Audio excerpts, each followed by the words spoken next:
தமிழ் சினிமாவின் வரலாற்றை கூறத் துவங்கினால் அதில் முதன்மையாக வரும் சில பெயர்களில் இவருடையதும் ஒன்று. பாடல், ஆடல், நடிப்பு என அத்தனை துறைகளிலும் பங்களிப்பு தந்து ரசிகர்களின் ரசனையை மேம்படுத்தியவர். இவர்தான் நடிகை ஆர். ஜீவரத்தினம்.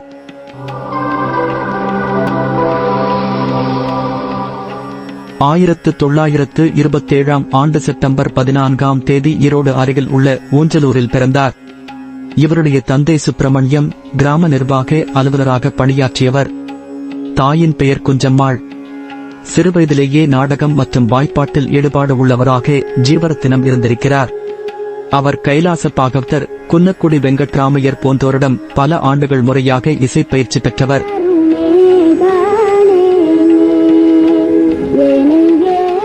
இவருடைய ஆற்றலை மேலும் வளர்த்தெடுக்கவும் வெளிப்படுத்தவும் சரியான இடம் சினிமா மட்டும்தான் என சிறுவயதிலேயே தீர்மானித்த ஜீவரத்தினம் அதற்கான வாய்ப்புகளை தேடி தனது 9ஆம் வயதிலேயே அன்றைய மெட்ராஸ் நகருக்கு வந்தார். நடிகை அங்கமுத்துவின் சிபாரிசுவின் பேரில் கிருஷ்ணய்யா நாடக கம்பெனியில் 6 மாத காலம் இருந்தார். அந்த நேரத்தில் தங்களது முதல் படத்துக்கான தயாரிப்பில் இறங்கியிருந்த சேலம் மாடர்ன் தியேட்டர்ஸ் நடிகர் நடிகைகளை தேர்வு செய்து கொண்டிருந்தது. அவர்களது கவனத்துக்கு ஜீவரத்தினம் கொண்டு வரப்பட 1937 வெளிவந்த மாடர்ன் தியேட்டர்ஸின் முதல் தயாரிப்பாக வெளிவந்த சதி அகல்யா என்ற படத்தில் தேவலோக பெண்ணாக முதன்முதலாக தோன்றினார்.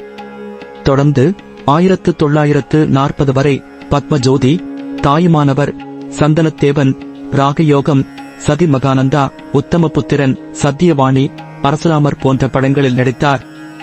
மாடர்ன் தியேட்டர்ஸின் ஒப்பந்தம் முடிவுக்கு வந்ததை அடுத்து அவர் ஜூபிட்டர் பிலிம்ஸின் வெற்றி படமான கண்ணகியில் கிழந்தை அடிகளார் வேடம் ஏற்று நடித்தார். 1942 வெளிவந்த இப்படத்தில் வயோதிக வேடத்தில் நடித்த ஜீவரத்தினத்தின் நடிப்பு பாராட்டப் பெற்றது. இதில் நாயகன் மற்றும் நாயகி வேடம் ஏற்று நடித்த பியு சின்னப்பா மற்றும் கண்ணாம்பா ஜோடிக்கு இணையாக இவரும் கவனிக்கப்பட்டார்.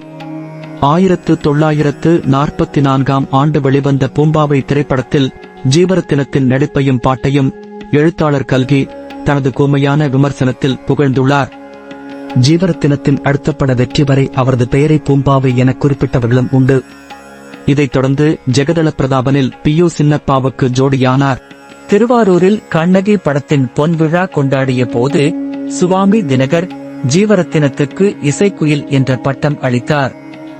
இயக்குநர்கள் கிருஷ்ணன் பஞ்சுவின் முதல் திரைப்படமான பூம்பாவையில் சாதித்த ஜீவரத்தினம் தொடர்ந்து ஜெகதள பிரதாபன், ராஜராஜேஸ்வரி, என் மகன், வால்மீகி, ஸ்ரீ முருகன் போன்ற வெற்றி படங்களிலும் நடித்து ரசிகர்களை கவர்ந்தார்.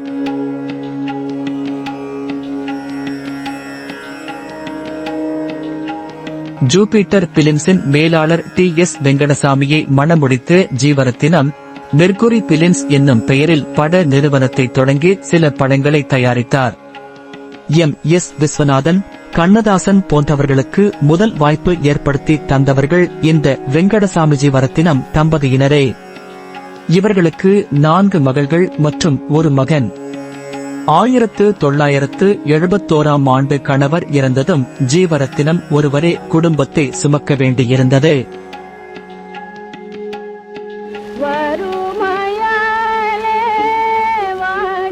நாளடைவில் வாழ்வில் பொருளாதார பின்னடைவு உண்டாக அதை சமாளிக்க மேடை நாடகங்களில் நடித்தார். டி.ஆர். மகாலிங்கம், திருச்சி லோகநாதன் போன்றவர்களுடன் ஜீவரத்தினம் பல நாடகங்களில் பாடி நடித்தார். கச்சேரிகளில் பாடினார். நடிப்பதை நிறுத்திக் கொண்டாலும் ஜீவரத்தினம் தன் குரல் வளத்தால் வெகுகாலம் தமிழ் சினிமாவில் நினைவில் இருக்கும்படியான நிலைத்தன்மையை உருவாக்கி வைத்திருந்த ஜீவரத்தினம் கடந்த 2000 ஆண்டு காலமானார்.